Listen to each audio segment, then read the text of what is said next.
Ternyata selama ini saya sendiri juga masih misuse.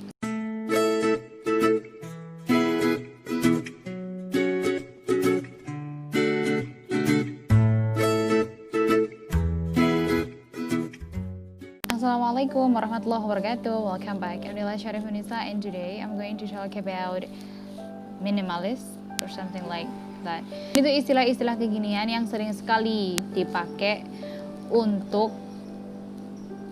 judul-judul konten-konten yang ada kaitannya sama home decor, terus room makeover minimalis ala-ala Korea gitu misalnya. Jadi yang pertama saya mau kupas, saya mau lihat apa itu sebenarnya minimalis.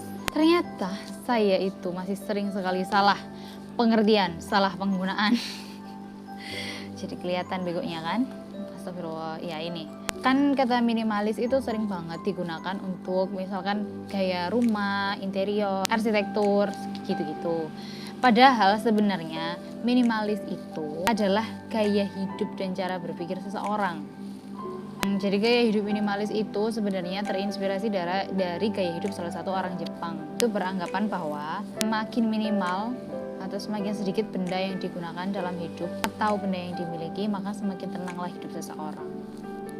Apakah Anda sepakat dengan itu? Akhirnya ini kan dihubungkan sama arsitektur rumah, terus gaya interiornya yang barang-barangnya nggak banyak gitu, cuman benar-benar secukupnya saja yang benar-benar dibutuhkan. Jadi kalau dalam rumah tuh nggak perlu banyak-banyak kursi, nggak perlu banyak-banyak sofa. Misalkan kamar gitu, jadi tempat tidurnya tuh yang kecil aja, yang benar-benar cukup untuk tidur saja untuk satu orang. Misalkan kalau itu kamarnya satu orang. Kalau misalkan seperti orang Jepang, bahkan malah kasurnya bisa dilipat kan, diberesin, dimasukin ke dalam lemari kayak gitu. Jadi ruang kamar itu bisa digunakan untuk keperluan-keperluan yang lainnya. Intinya kalau yang namanya minimalis itu semakin sedikit barang yang kita gunakan dan yang kita miliki, maka semakin minimalislah kita.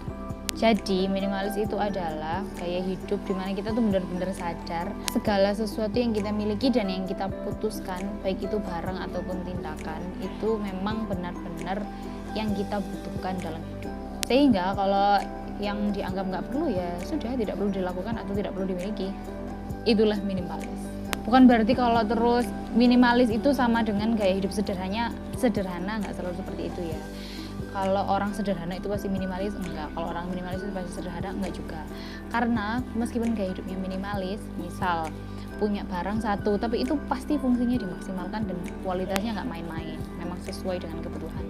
Kayak gitu. Tapi biasanya gaya hidup minimalis itu juga membantu seseorang jadi lebih hemat karena benar-benar melakukan dan memiliki sesuatu yang hanya dibutuhkan.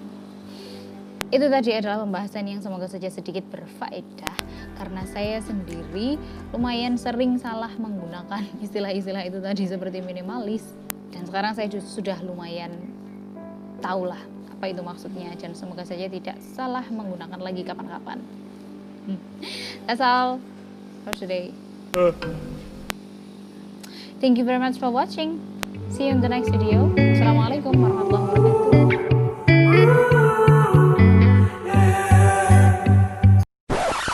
Karena saya sendiri sering sekali menggunakan